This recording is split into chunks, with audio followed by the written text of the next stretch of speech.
Fala, galera. Eu vou comentar sobre um vídeo que eu assisti aqui, né, que o YouTube me sugeriu. É um pastor até que eu tava assistindo um tempo atrás, aí uns vídeos dele. É um pastor bem barbudo. Eu acho engraçado que o cara é um barbão enorme, uma barba branca e tal. Chamado Pastor Vagnão. Esse eu vou dar nome, Pastor Vagnão. E eu me lembro dele porque também um tempo atrás assisti um vídeo esse eu não falo o nome, de um youtuber aí. Tem 1,5 m, acho que de altura, um anão, em que o cara se dizia amigo dele e tal. E todo mundo sabe, né? Esse anão, enfim, é um cara que fala mal de todo mundo, já mandou mulher calar a boca, enfim. Era um cara até que eu gostava dos vídeos dele. Lá antigamente eu gostava dos vídeos dele.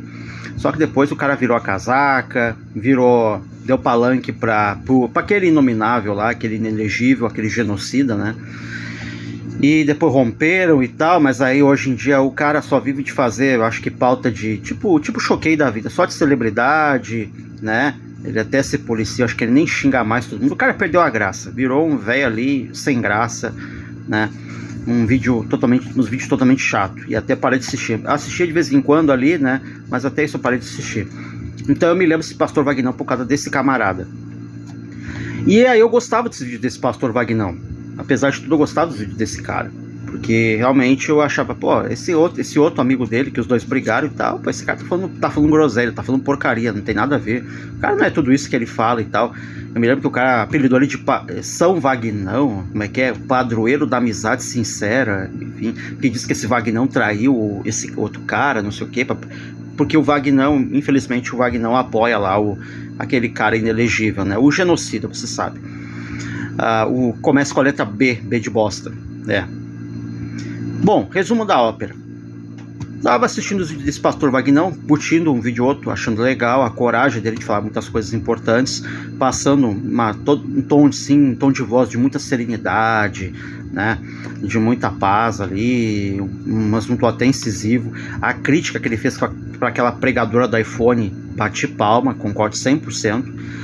Só que hoje o YouTube me sugeriu o vídeo dele, quer dizer, não me sugeriu, mas de vez em quando, como eu falo, eu assisto os vídeos dele. Aí eu fui assistir o vídeo mais recente dele, ele falando que ele foi no Templo de Salomão.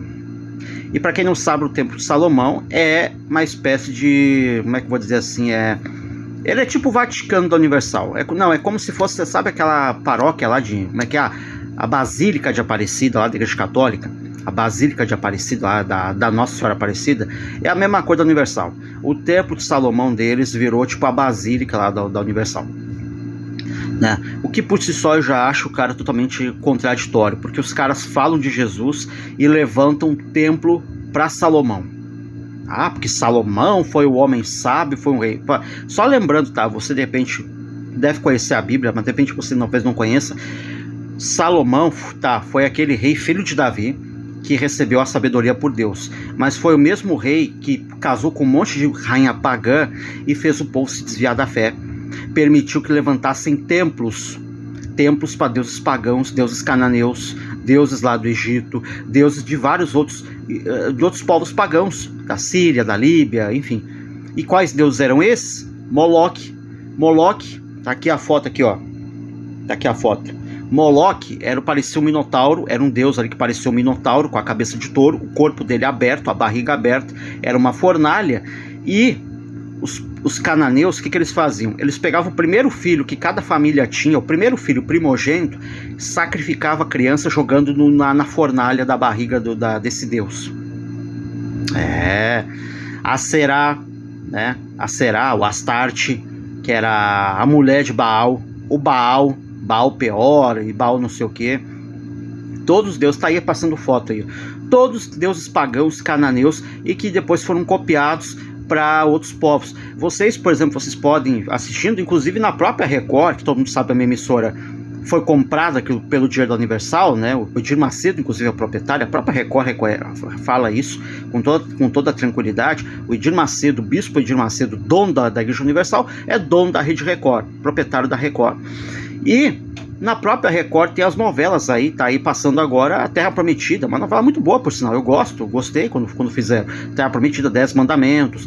Várias novelas bíblicas mostram inclusive como era a cultura dos deuses pagãos, né? A idolatria do povo, e como o povo de Israel se perverteu e foi adorar inclusive esses deuses. Uma novela chamada Rico e Lázaro, né, o povo, por exemplo, eles, o profeta Jeremias, que existia na época, ele repreendia o povo, e ele foi até perseguido e quase morto por isso, porque ele repreendia o povo, mandando o povo não assar bolos para a rainha do céu.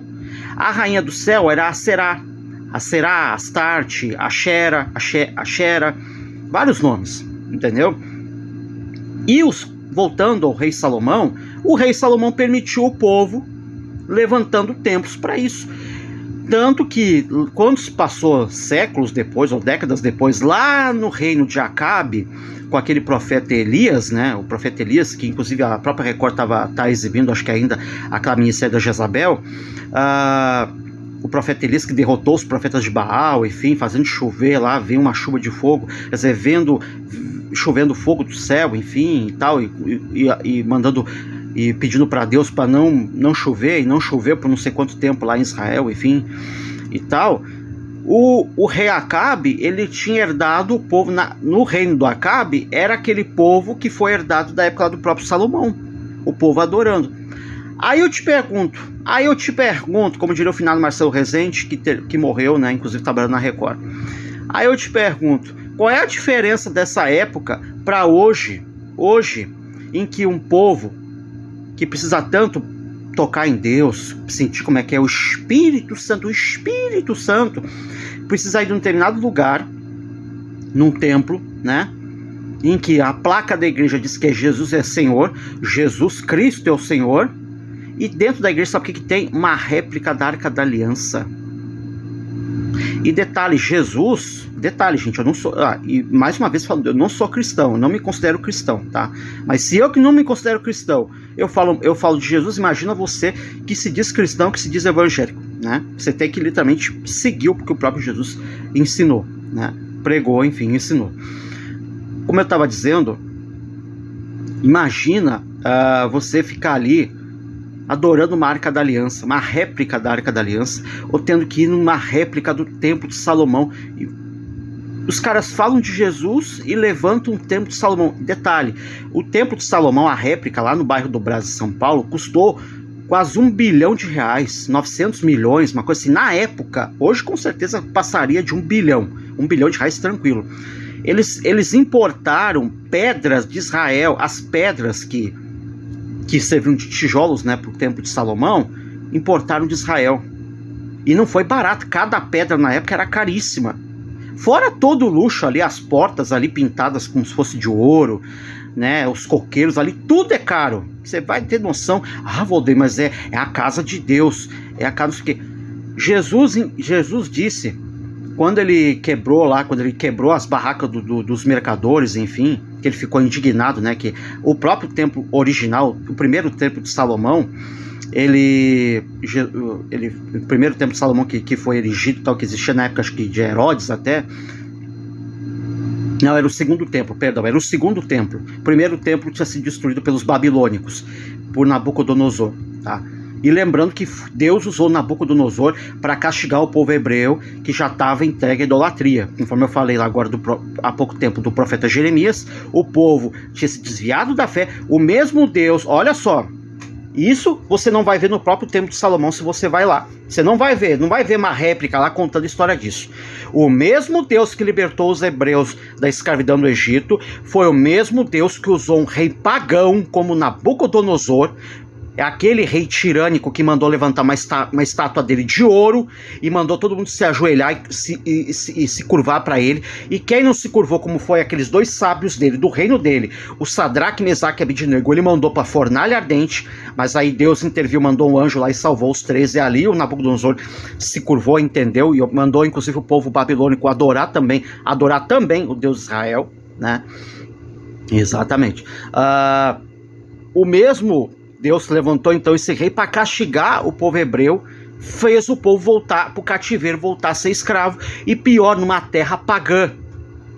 Imagina se fosse você evangélico, se desse uma terceira guerra mundial e todo mundo tivesse que, para sobreviver, tivesse que ir lá para a Rússia e tem que adorar lá o Putin, ou para a China. Imagina só, dá uma terceira guerra mundial, a China e a Rússia ganham a guerra, e o povo aqui vai ter que se dividir, e uns vão morar na Rússia, outros vão morar na China. E outros vão lá para a Coreia do Norte. Quer dizer, os que vão para a China têm que aceitar a Bíblia editada pelo Partido Comunista Chinês e adorar o Xi Jinping ou o sucessor dele.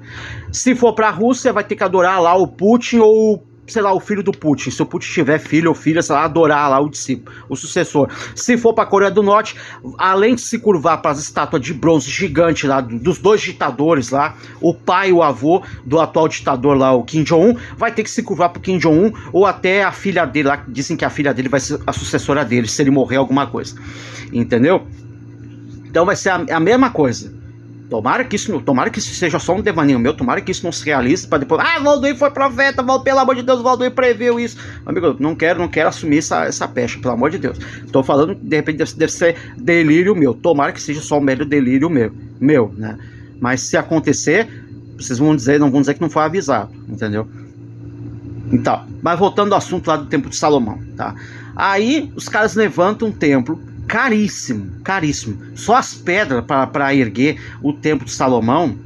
E eu falar, quando Jesus, só fazer a observação, quando Jesus entrou no templo lá, o templo original, o segundo templo, né, de Salomão, lembrando que hoje só existe, ele foi destruído pelos romanos e só existe o Muro das Lamentações lá, né, e tal. Até o terceiro templo bíblico. E olha só, já vou entrar nessa seara, mas peraí. Quando Jesus entrou lá na época, quando tinha ido o segundo templo, e ele quebrou as barracas dos mercadores e tal, xingou todo mundo, os fariseus vieram indignados, querendo até prender ele. E ele olhou na volta e falou: destrua esse templo, em 3 dias eu reconstruo ele. Ele falou evidentemente dele, do corpo dele, depois ele foi crucificado, morto e ressuscitou, né?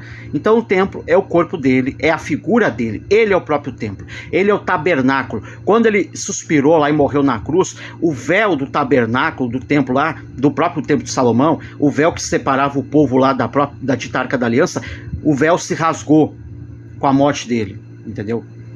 Então ali já deixou bem claro, foi a nova aliança que foi feita entre Deus. Na verdade a aliança foi feita, ela foi implementada na Santa Ceia e foi consumada na morte dele. Qualquer de outra aliança antiga acabou, morreu. Não é faliu, ela terminou, entendeu? Terminou, venceu a validade, entendeu? Então a Arca da Aliança, por exemplo, é uma blasfêmia, fora a idolatria, não tem cabimento. Mas aí, no caso, voltando ao Templo de Salomão, o templo lá do Brás em São Paulo. Os caras gastaram milhões na época, hoje com certeza passaria de R$1 bilhão, com certeza passaria, para levantar esse templo. Eu pergunto, quantas casas, quantos residenciais poderiam ter sido construídos e tirar pessoas lá de São Paulo mesmo, de áreas de risco, de favela, acabar com aquela favela de Paraisópolis, porque não tem cabimento você deixar a pessoa morando em favela, dar oportunidade para essas pessoas e faz a pessoa pagar ali uma prestaçãozinha bem barata, bem acessível, entendeu? De repente até fazer ela, inclusive ajudar a fazer a própria casa. O dinheiro seria usado para isso. Não, os caras levantam um templo de Salomão para adorar Salomão. Repito, o mesmo Salomão que fez o povo se desviar da fé e adorar deuses pagãos. Casou com um monte de rainha de Sabá, rainha do Egito e tudo, e fez o povo se desviar da fé do Deus Israel e começar a adorar também Deus pagão. Você não vê diferença hoje em dia com muitos desses pregadores, pastores, até pastoras, né? A pastora que fala de Deus vai lá dar bênção para casal do homem com homem, mulher com mulher. Qual é a diferença? Você vê ali a pessoa que se diz de Deus, cantou a vida inteira na igreja e depois inventou de trocar de sexo. Inventar de ser um sexo que nunca vai ser. A pessoa ficou rica com música gospel e do nada virou no giraia, pronto, agora vai ser a fulana. E todo mundo tem que aceitar, senão é preconceito.